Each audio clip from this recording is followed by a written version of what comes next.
بسم اللہ الرحمن الرحیم۔ السلام علیکم۔ قرآن مجید میں حضرت ہود علیہ السلام کا ذکر 7 جگہ آیا ہے۔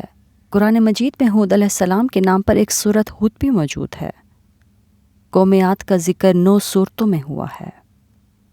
ان سورتوں میں قوم عاد کے متعلق بتایا گیا ہے کہ ہود علیہ السلام ان کی طرف مبعوث کیے گئے۔ انہوں نے قوم کو تبلیغ کی اور قوم نے کس طرح ان کی تکذیب کی اور جھٹلایا اور پھر کس طرح صفحہ ہستی سے مٹا دیے گئے۔ دوستو، قوم عاد کا زمانہ تقریباً حضرت عیسیٰ علیہ السلام سے 2000 سال پہلے مانا جاتا ہے۔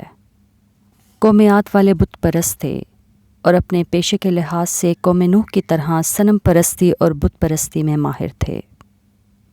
حضرت عبداللہ بن عباس رضی اللہ تعالیٰ عنہ سے ایک روایت منقول ہے کہ ان میں سے ایک بت کا نام سمود تھا اور ایک کا نام ہتار تھا۔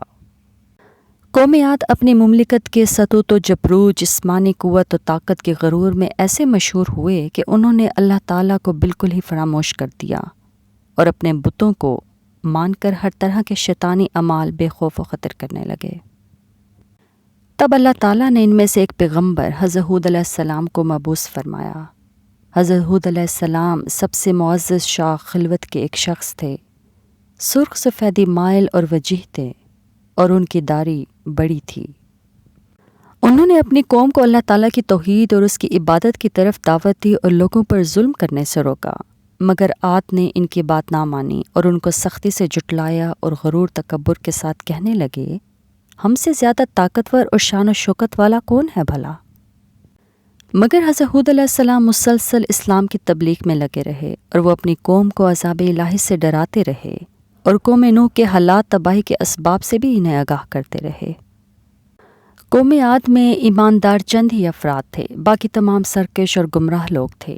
انہیں حضرت ہود علیہ السلام کی نصیحتیں نہایت ہی شاق گزرتیں اور وہ یہ برداشت نہیں کر سکتے تھے۔ اس لیے انہوں نے یہ پروگرام بنایا کہ حضرت ہود علیہ السلام کا مذاق اڑایا جائے اور ان پر حماقت کا الزام لگایا جائے اور ان کے تمام واضح دلائل کو بھی جھٹلایا جائے۔ بہرحال حضرت ہود علیہ السلام یہ سب کچھ نہایت صبر کے ساتھ سنتے رہے اور برداشت کرتے رہے۔ بالآخر حضرت ہود علیہ السلام کو ان کی مسلسل بغاوت اور سرکشی کے خلاف یہ اعلان کرنا پڑا کہ اگر عاد نے یہی رویہ اختیار کیے رکھا اور اپنی روش نہ بدلی اور میرے نصیحت پر کان نہ دھرا تو ان کے لیے ہلاکت یقینی ہے اور اللہ تعالیٰ انہیں عنقریب ہلاک کر دے گا۔ قوم عاد نے جب یہ سنا تو نہایت حیرت و استعجاب میں مبتلا ہو گئی۔ ان کی سمجھ میں نہ آیا کہ ایک اللہ واحد کی عبادت اور پرستش کا کیا مطلب ہے۔ وہ نہایت غم و غصہ کے عالم میں آگے اور اپنے باپ دادا کی رسم بت پرستی کو کیسے اور کیوں کر چھوڑ دیتے؟ یہ تو ہماری اور ہمارے آباء و اجداد کی سخت توہین ہے۔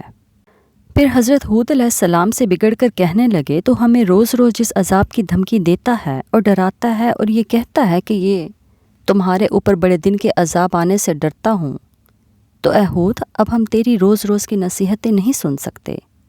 اگر تو واقعی قول میں سچا ہے تو وہ عذاب جلد لے آ تاکہ ہمارا اور تیرا قصہ اختتام کو پہنچے۔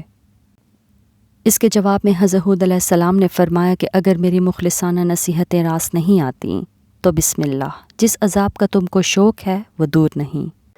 آخرکار عذاب الہی نے اول خشک سالی کی شکل اختیار کر لی۔